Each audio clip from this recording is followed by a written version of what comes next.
Justice has been an active union member working in building and representation in both New Mexico and Colorado. So welcome, Justice. Thank you. And Lorna, thank you for inviting me. I've noticed that often the voice that is missing from any discussion of education is the voice of the classroom teacher. And I really appreciate being So my talk is titled The Looming Crisis in Public Education, How Politicization is Driving Good Teachers from the Classroom. And I know that sounds a bit dramatic, so I'm going to give you a little bit of background on the current teaching environment in the state of New Mexico. Teacher pay in the state has been frozen since the economic downturn. So we've had, in the state of New Mexico, we've made $1 extra a year for 5 years. I make $5 more now than I did 5 years ago.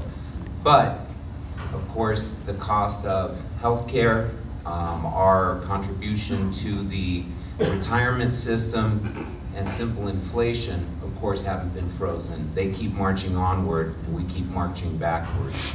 Last year, the governor reluctantly approved a 1% raise for educational employees. Now, my contribution to the retirement system and my increase in the health insurance premium was about 1.5%. So for the 6th year in a row, I had a net income loss.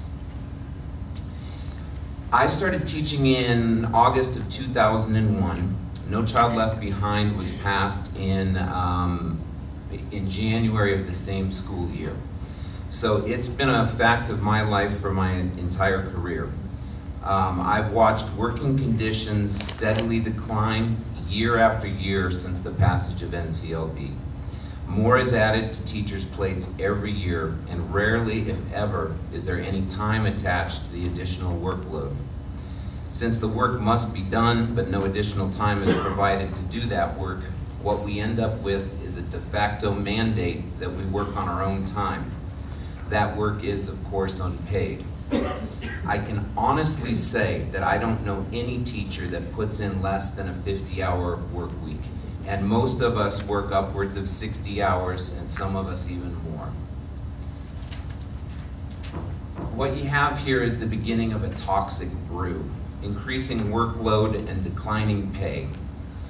Add to this the effects of a well-orchestrated and well-funded smear campaign against public schools, teachers, and teachers' unions, and you now have a highly educated workforce who works more every year, makes less, and is constantly told that we're doing a rotten job and need to quit making excuses for it. So my question is, who would put up with a situation like that? I can't imagine a CEO who would accept an increasing workload, decreasing pay, and a demoralizing work environment year after year after year. And I think that just about the only people you could convince to plod quietly on through this trifecta of declining career conditions are teachers. And the reason we have thus far been willing to do it are, first, we knew we were going to have to work hard, and we aren't afraid of hard work. Second, we knew we weren't going to make as much money as our similarly educated counterparts in other industries. And third, and most importantly, we love what we do. The intrinsic rewards of our profession are vast. What kept us going was the knowledge that we could close our doors, shut out all the negativity, and practice the art and science that we were born to, trained in, and had dedicated our lives to, teaching. We could do what we knew was best for our students within the confines of our classrooms, and the rest of it be damned. We limped along like that for a while, reveling in the time spent with our students and licking our wounds when we got home at night. But then along came Governor Martinez and her Secretary of Education designate, Hannah Scandera. I'm not going to mince any words here. They have a demonstrated, proven, anti-public school, pro-privatization agenda. While they hide behind the term educational reform, everything they do is aimed at perpetrating the myth that public schools are failing, that teachers are failing, and that teachers' unions are in large part to blame. By reform, what they actually mean is turning the management of our tax-funded public schools over to private, for-profit corporations. At every turn, they've refused to listen to the voices of educators, Senator Morales being one of the strongest of those voices. They insisted on implementing a deeply flawed school grading system that gave very few A's and a whole lot of D's and F's.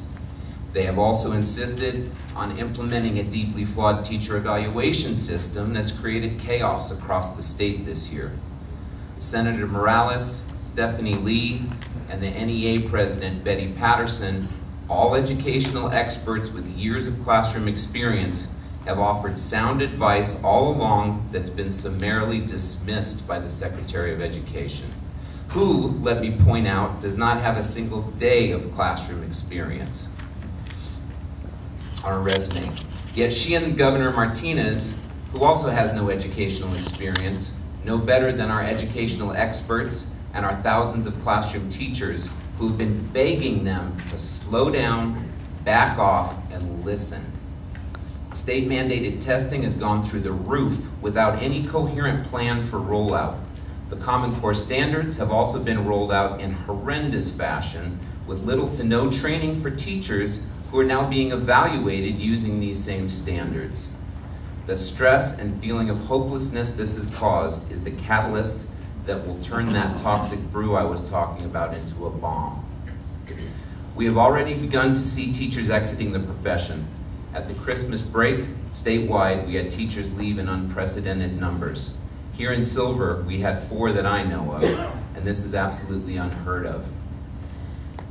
This trend is not going to slow down or stop. In fact, I think it will accelerate dramatically. 20 and 25-year veterans that I talk to say they have never experienced conditions like this before. They're choosing to retire much earlier than they would have. The average lifespan of a new teacher up to this point is held steady at about 5 years. Under the current conditions, it will be miraculous if we can continue to hold on to new teachers that long. The next problem is that nobody wants to go into this profession given the current environment. I don't have any numbers, but in talking to people here at Western and around the state, I know that enrollment in teacher education programs is falling dramatically. Who would choose to subject themselves to what teachers are currently being subjected to? No one wants this job right now, and I can't blame them. And in fact, if anyone came to me and said, I'm thinking about going into teaching, I would feel morally obligated to do everything in my power to dissuade them. And that is a sad, sad state of affairs. Because I love this profession, and I love my job. And, sorry, it's emotional for me.